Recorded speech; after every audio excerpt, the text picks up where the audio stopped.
Welcome back to Next Life Garage. We're still working on Aunt Buck. I figured while she's in the sick bay waiting on parts for another project I'm working on and filming to come in, we go ahead and address the rear brakes on this one since we've done the front brakes already. At least put some new adjusters in, put some new hardware in there, check the shoes, make sure they're okay for the next guy go down the road, put some new wheel cylinders in just to be on the safe side. And we'll start off by knocking these lug nuts off and getting the wheel off. Give her a little more juice. Had her turned down for something else.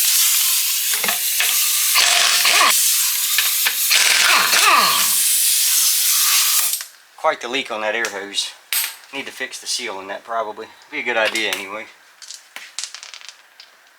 Pull the wheel off. Put her over to the side. Put the lug nuts inside it so we don't lose them. And then work on getting this wonderful drum off. Hopefully it won't give me as much problem as that front right one did. We'll just have to see. Maybe give it a little taps. There she goes.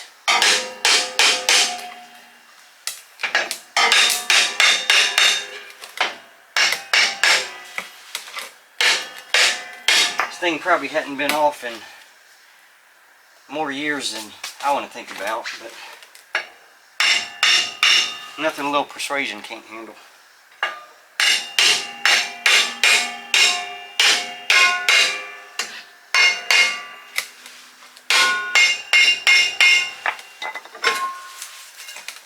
There it is. Don't look too bad inside. No hot spots or anything. Everything's pretty smooth, no grooves. Little tub out here. Got a transmission pan in there. Y'all will see why that's in there in another video. Grab some brake clean and we'll hose this thing down. See how she looks. Get a little pre-cleaning action on that transmission cover as well. I did take the liberty of going ahead and pre-soaking the bolts that hold the wheel cylinders on, the soft line between the frame and the differential, just so maybe that stuff will come apart a little easier for gearhead here. We'll see how that goes once I get into it. And call that clean. Blow it down with the air hose.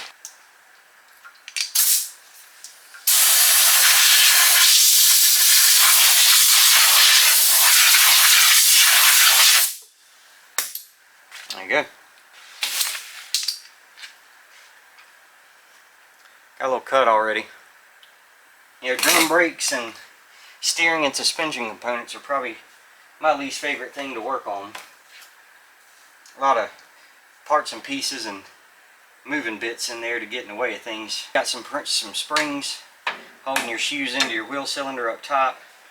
In the back you've got some parking brake things going on as well. Got your little adjuster under here, which is probably seized. And we're just going to start taking things apart and hope nothing falls apart too bad.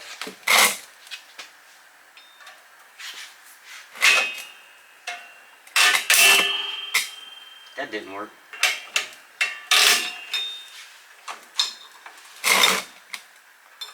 Okay, that's hooked through there. Kind of make a mental note of where all these springs attach and hook up before you start taking this apart. Usually I'll take a picture of them with my phone before I get too far into it, but I'm not going to do that this time because the other side's still intact and I can refer to it if I need to.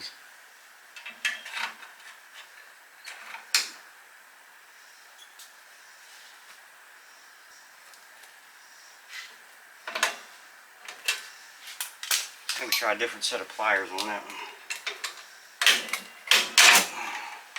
There we go. I have a feeling that has to do with the parking brake.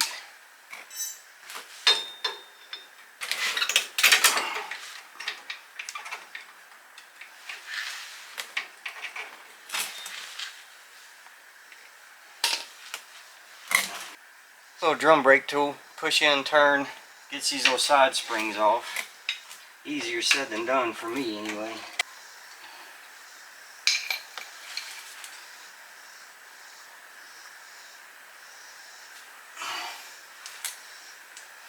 I'm just kind of setting things off to the sides of the drum relative to the side they come out of. Makes it a little easier to remember. Well, I don't need that anyway. Got a new pen for that hardware, so I'm not going to sweat that too much right now. This stuff should just come out of here all intact.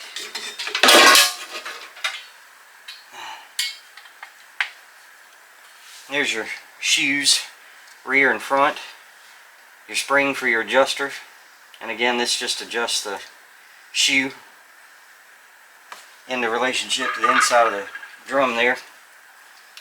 And that one's not seized up like the front one was, but that's kind of what it looks like when you come out whole.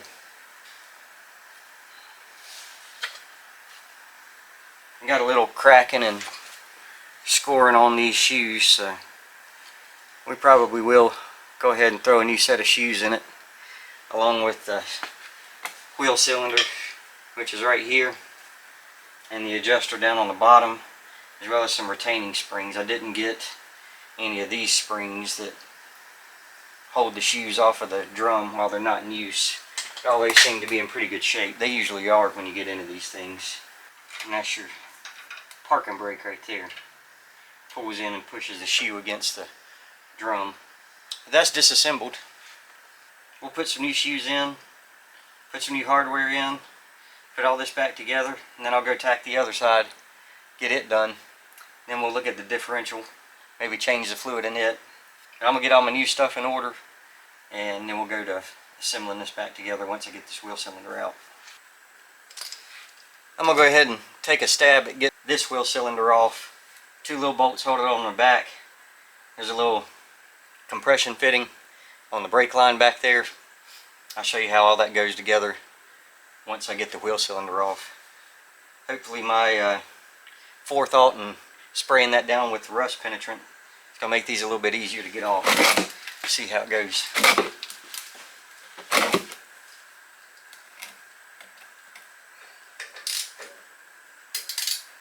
I like to give them a little tap. That one came loose pretty easy. Try this other one.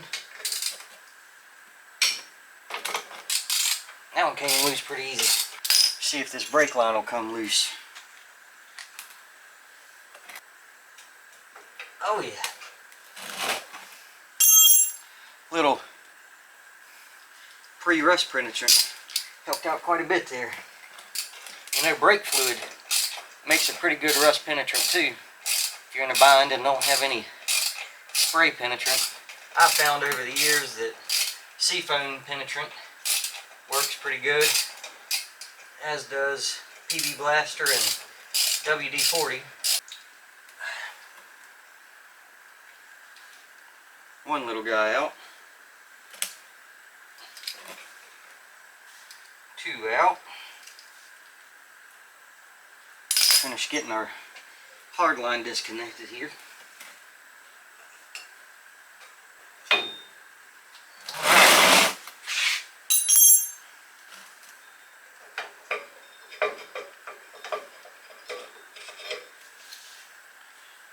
And that's your old wheel cylinder. Bolt hole there, bolt hole there. That's what the two bolts screwed in from the back of the backing plate secure the wheel cylinder to.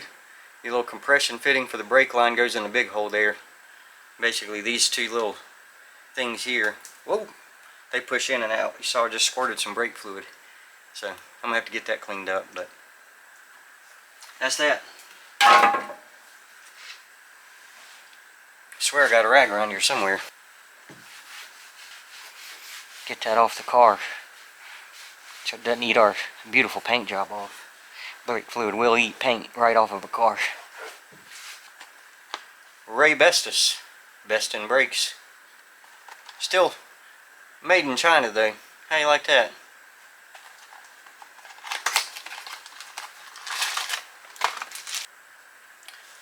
New wheel cylinder.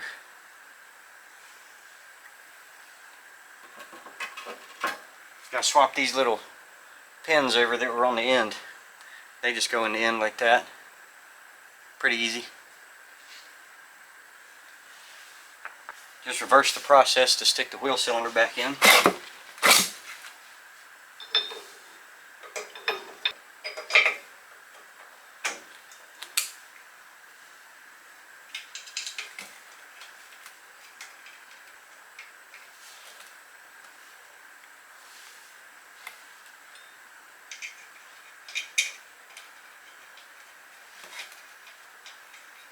That part of it's not too bad. Getting the shoes and all the springs back in is the part I don't like messing with. Put our brake line back up.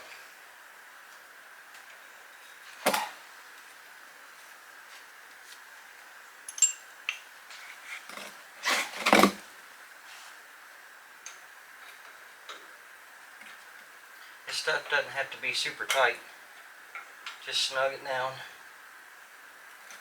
That ought to do on the line. This is one application where I'm not so crazy about torque specs, but snug ought to take care of it.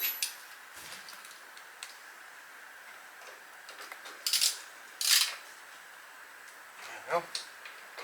These aren't very big bolts, so you don't want to hit them too hard or you will break them. I've been known to break bolts putting them back in, so I like to be a little cautious these days. A little more cautious than I used to be when I was younger and dumber. Still not that smart, I don't think, but it's been a while since I've broken a bolt putting it back in. Spray that down with some cleaner on the back, get rid of all the oil.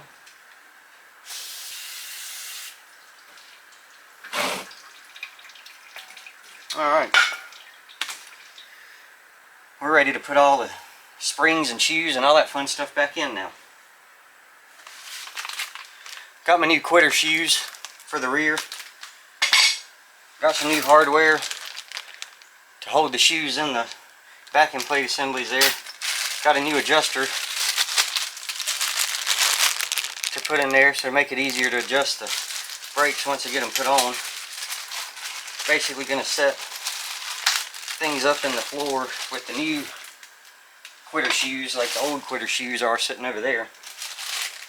And then we'll put the assemblies up on the housing there and see if we can't get this stuff to go back together.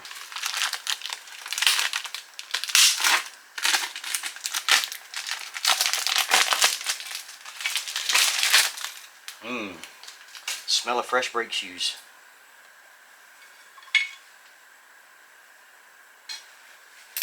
Make sure you got clean, grease-free hands when you're messing with the brakes. Don't forget to put your pins back in the wheel cylinder so you have something to push on those pads or shoes.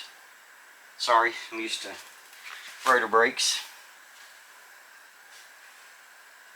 I said I'm not a huge fan of drum brakes, but they're a necessary evil when you work on these older cars.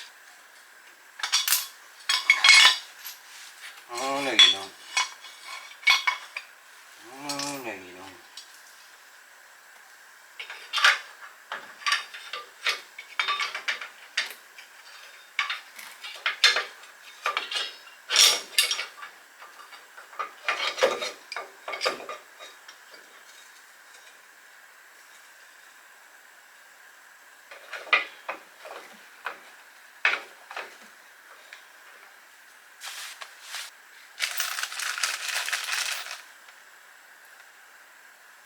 New springs to hold the shoes in. You can see how far compressed these old ones were. Just didn't rebound back.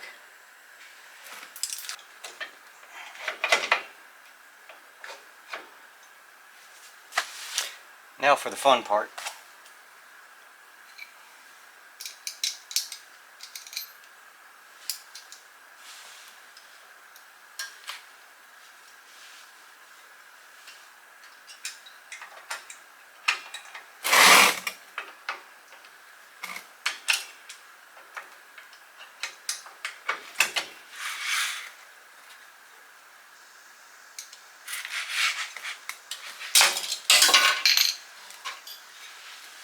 like I said, this is the fun part.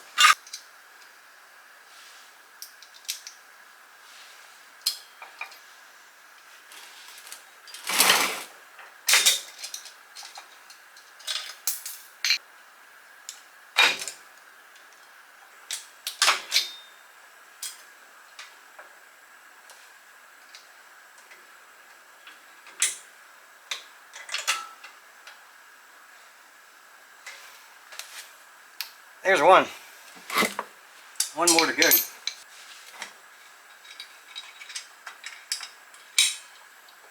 This back one is more difficult than the front one, if you can believe that, because it's got all kinds of stuff that's got to go back together on it. Little adjuster, stop on your tensioner, got to go in there. Your emergency brake pulls, it's got to go in there. And of course you got to hold the brake shoe itself in there, quarter shoe. So you can see why I don't like doing drum brakes.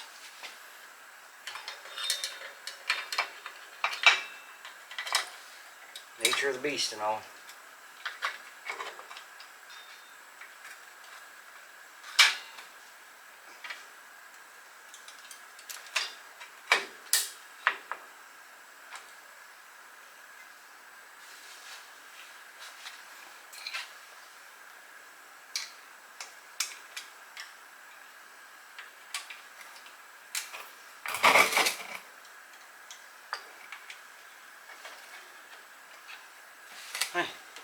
That one went in without too much trouble.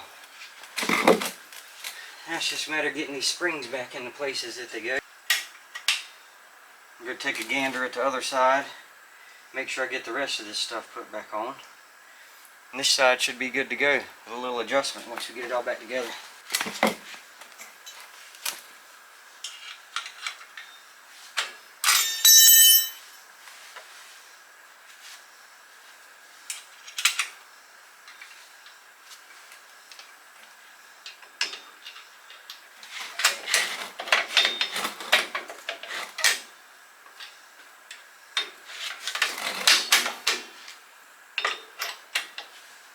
Hooks there.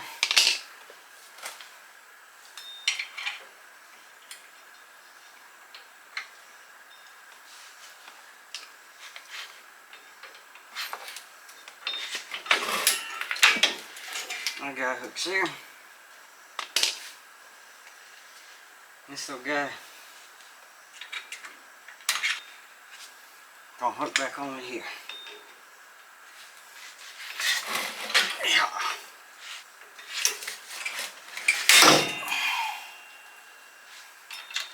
A lot of tension on that thing.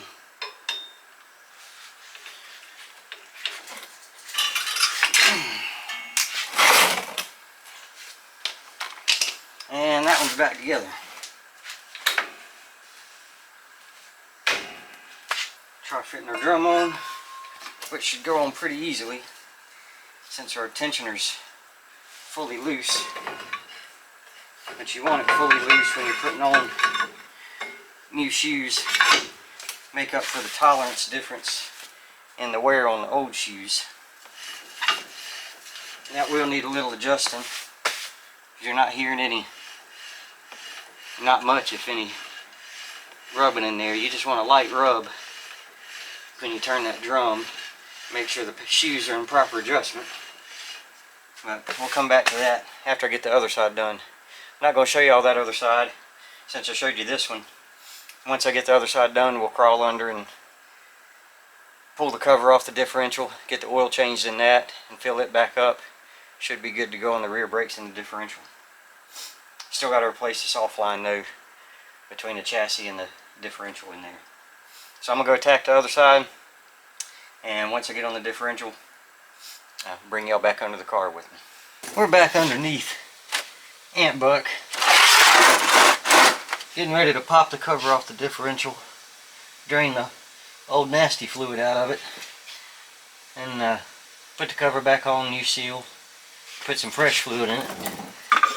Just a little preventive maintenance. Again, that stuff never hurt anybody. Let's see if we can't get these off though.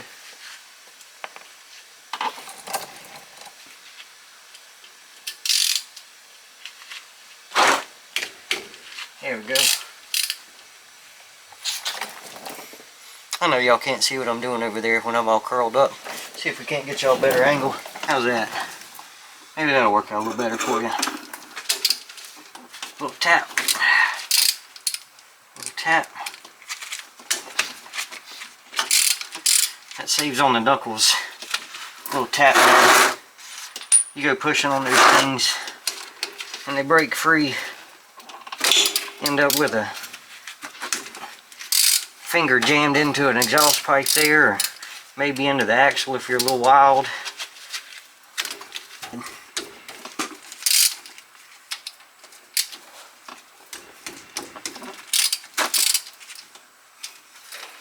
Get a little extender to get over the little bump out there on the differential. Short extender.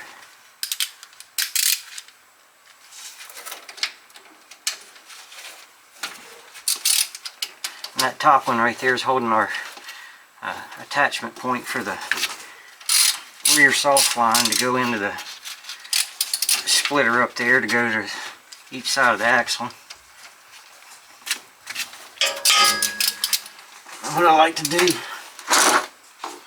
is leave bolts in the top, take them out of the bottom, and split the differential open and kind of let it drain out. Keeps the pan, well, the cover here from flying off and keeps oil from going everywhere. I said when I checked on the fluid before I put it on the road to bring it home, the fluid wasn't in that bad a shape. Didn't smell burned or anything. Didn't look too bad. But I'm going to shut my flapper right now and work on getting these bolts out. Really the best way to describe the smell of this stuff is bad body odor. Now, if you ever caught yourself on a day where your right guard took a left turn or your speed stick slowed down on you, you know the odor I'm talking about. There it is. That's why I leave the top bolts in. Otherwise I'd have a big mess in my lap. Nobody wants a mess in their lap. At least not this nobody. And here's our ring gear on our open style differential. Let that finish draining. Now get the gasket scraper back out, scrape that off. Maybe take our little buffing wheel and buff it a little bit. Make sure you get a good seal, and we'll clean up the edges of our cover here as well. We'll stick this stuff back together, fill it back up with fluid, and it'll be good to go. I cleaned up the mating surface on the differential cover off camera. Sprayed it down with some brake clean, wiped it down, took the gasket scraper, scraped off the excess gasket, took the old pneumatic whirler, cleaned it up a little further. Probably have to use that on this differential housing. We'll get most of it off though with the gasket scraper, just much as we can. And then we'll take the pneumatic little whirler to it. The thing about working on a creeper is the creeper likes to roll on you, especially when you're trying to put force on something. Just want to chew that gasket off as much as we can before we put the air tool on it. This stuff will gum up the bit on the air tool pretty bad. I think it's time for the whirler.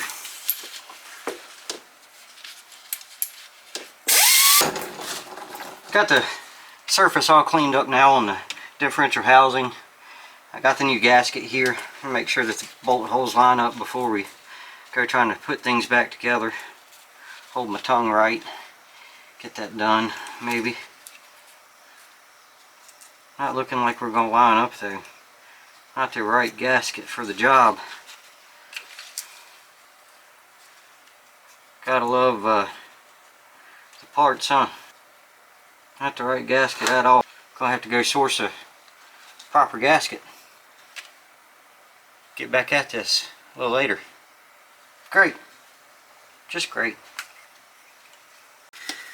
While we're under here, I'll go ahead and show you how to adjust the rear brakes. A little slot right here in the back of the backing plate. You stick a flathead screwdriver in there, kind of roll on the gears of that adjuster until you get a little drag on the drum there. You know, it's not rocket science by any means.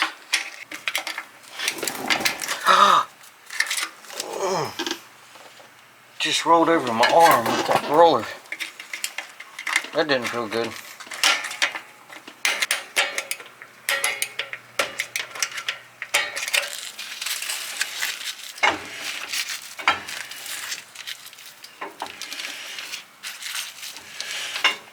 Starting to get a little bit of drag on it.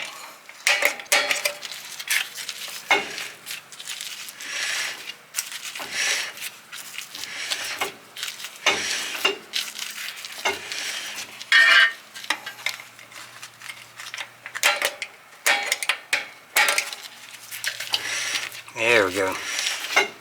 Hear that little bit of drag in there?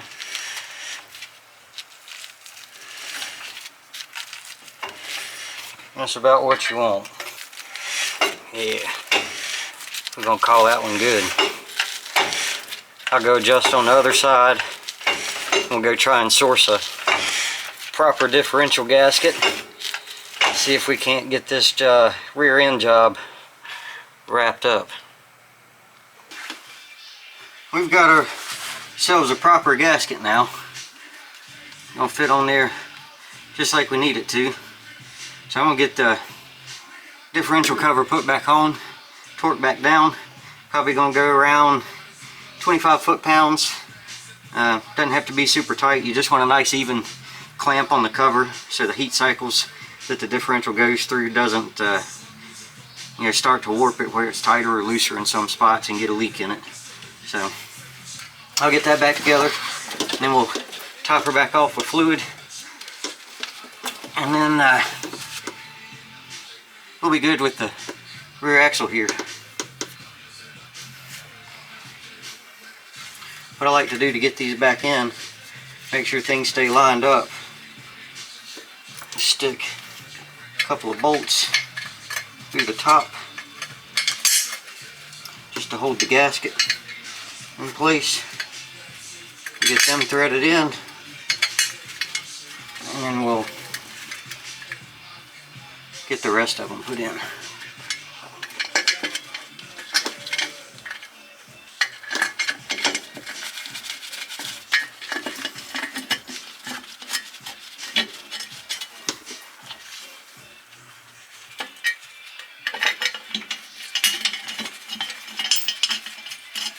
Nice and easy.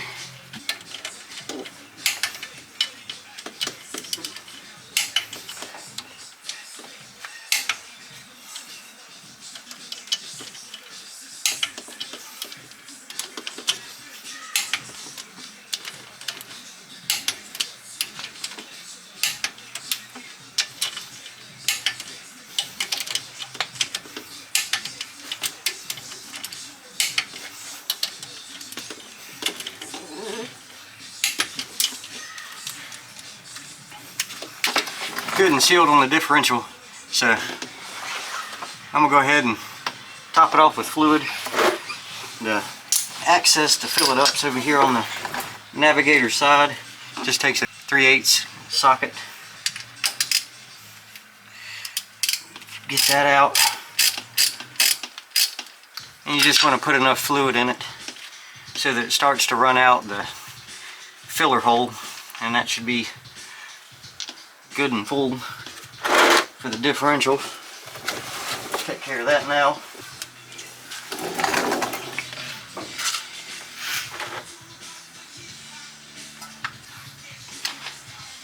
And we got some coming out, so I'm gonna say we're full.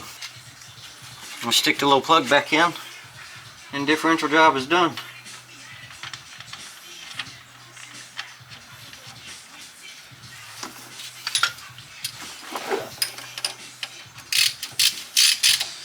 This thing doesn't have to be that tight either. You know, you're not clamping down a cylinder head onto a block or anything. So we're gonna call that one good. Well, that's gonna wrap up the rear end on Aunt Buck here. I did replace the soft line. It connects from the chassis to the differential on her. This one about seen better days. You'll probably see the dry rot in that thing. Quite a bit rusty there on the end as well. But that's done. I know this video was a little bit longer than normal, but just thought I'd change things up, see how you guys like it. If you like this method better, me more working instead of talking, click it in the comments down there. Be happy to do them like this. Just keep in mind they will be a little bit longer videos. I really do appreciate y'all tuning in. Thank you for watching. Until next time, don't take no wooden nickels and be good. Somebody's got to. I'll see y'all after a while, crocodiles.